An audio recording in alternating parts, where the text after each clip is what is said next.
Assalamualaikum warahmatullahi wabarakatuh. Saya Ade Aulia Rahmawati dari kelas A1 Prodi PAI Angkatan 2018. Di sini saya akan sedikit menjelaskan tentang faktor intelektual dalam agama yang dikutip dari buku Toles untuk memenuhi tugas dari Bapak Muhammad Zaka Ardiansyah MPDI.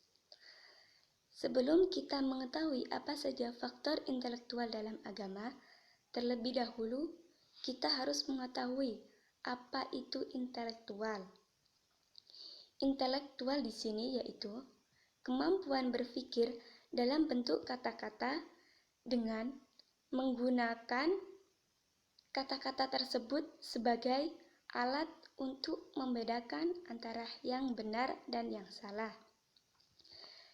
Di sini, agama itu dianggap sebagai produk irasional dan alasan-alasan yang diberikan untuk mendukungnya disebut dengan rasionalisasi.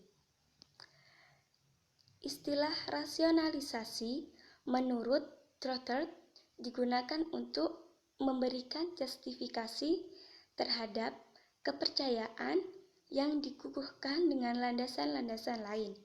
Contohnya, ketika mereka mengemukakan argumen-argumen yang nalar terhadap ketidakadilan pajak yang menimbulkan kemarahan mereka karena hampir tidak memberatkan orang lain kecuali mereka sendiri.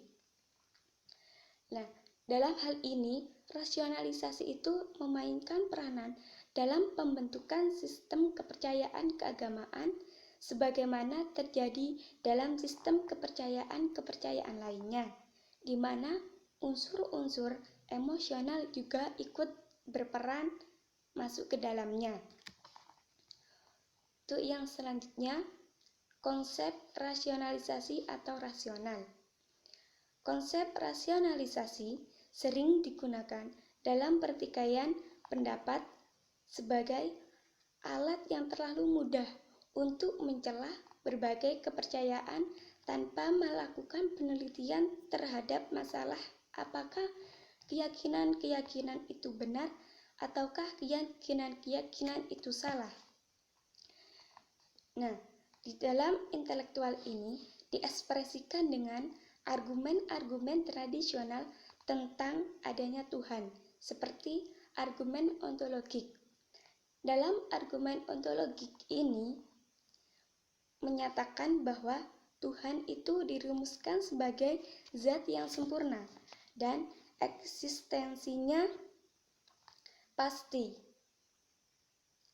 Nah, di sini argumen ontologik itu mengatakan bahwa Tuhan itu ada.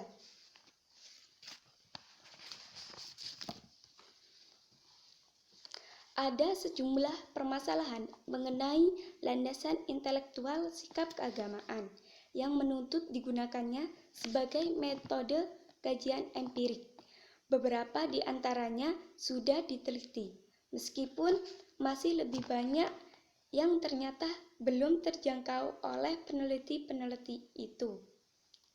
Misalnya, permasalahan-permasalahan tertentu yang bisa diajukan mengenai kekuatan yang digunakan untuk mengukuhkan keyakinan-keyakinan dalam sistem dogmatik agama dan bagaimana kekuatan ini bervariasi pada setiap individunya.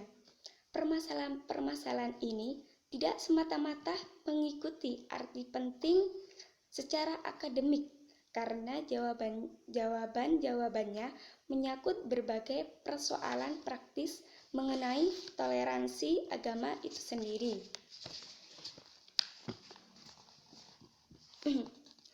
Perlunya sikap keagamaan ini mampu memadukan pendapat dengan toleransi merupakan salah satu faktor intelektual, dan faktor intelektual itu tidak membentuk landasan keagamaan secara utuh.